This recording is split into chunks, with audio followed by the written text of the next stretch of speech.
Welcome back to the Sports Source. This segment brought to you by Parkside Cabin Rentals. Spring is here. Summer's around the corner. If you're looking for a mountain getaway, there's only one company to go with. That's the company owned by the Ogle family who've been doing hospitality in the Smokies since the Smokies became a national park. That is Parkside Cabin Rentals, folks. They got more different layouts. If you've got two of you that want to, if you want to get away just by yourself, they got small cabins. If you want to get out there with 20 people for some sort of business retreat, they've got them big enough for that. They've got, far away where you're off by yourself. They've got them where you've got cabins beside other people. They've got them creekside mountain views close to Gatlinburg. Check out City Bear, see if that cabin is available. Visit them online, parksidecabinrentals.com. Okay, take a look here at the graphic. Departing Vols, B.J. Edwards was announced this week, transferring to SMU. He hit the portal last week.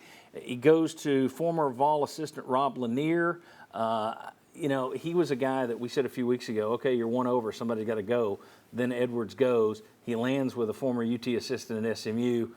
I don't think that's a coincidence. I think it could be that Rick Barnes might have helped open that door. I think probably Lanier knew Edwards while he was here, but that's where Edwards is going, SMU. Olivier Nkamhoua, he's in the portal. Michigan is recruiting him. West Virginia is recruiting him apparently. But he's still likely to turn pro, according to Rick Barnes. That's what their number one goal is, to get pro somewhere. Julian Phillips, invited to the NBA Draft Combine, is projected as a second-round pick. He did enter the portal, which surprised some people this week, but that's probably nothing more than a fallback option. Vince, here's my question for you.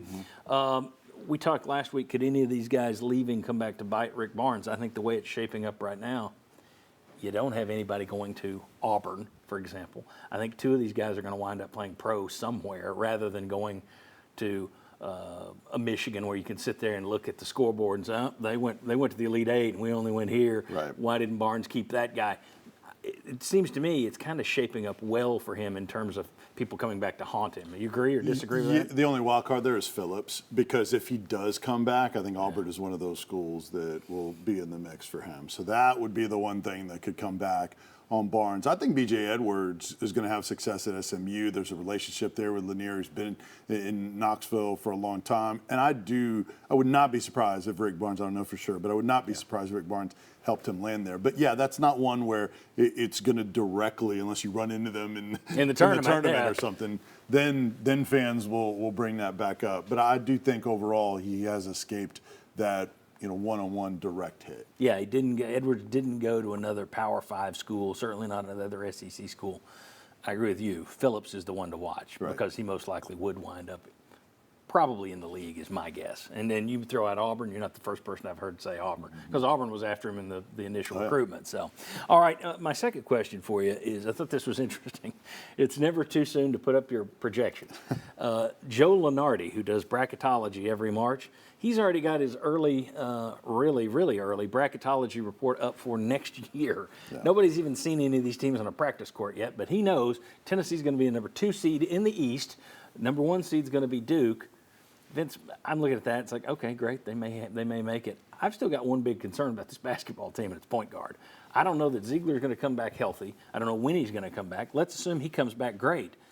All right, what about your backup point guard spot? What about your, I don't know. That, to me, I've still got big concerns at point guard. Am I being too negative? No, I think it's fair, and also front court scoring as well. Yeah. I mean, do we know for sure that Chris Ledlam is going to be able to give him that? Is there a step for Jonas Adu? Where is that front court scoring going to come from? That they were a different basketball team when they had that from Olivier Nkamhoua last year. Yeah. So that's still a TBD in my standpoint. And how do these new pieces that are here clearly to help them with offense, are they going to be able to be the same offensive players here that they were before? And as you know, there's not a lot of track record of guys being those same kind of impact scorers. Dalton Connect, all those guys, Gainey. If Barnes adjusts and those guys can make an impact, yeah, that's a game changer for them. But if they kind of fit in and they're a different player, then yeah, that's a big question mark. Yeah, absolutely. All right, when we come back, Vols are getting lots of love on the recruiting front. Why? We're going to ask Ryan Callahan at GoVols 24/7. Vince will stick out here. We got more guys coming up here later. We got big stuff to talk about, including funny video, a little something about the beer barrel and why I want it back immediately. Lots to come. Come on back on the Sports.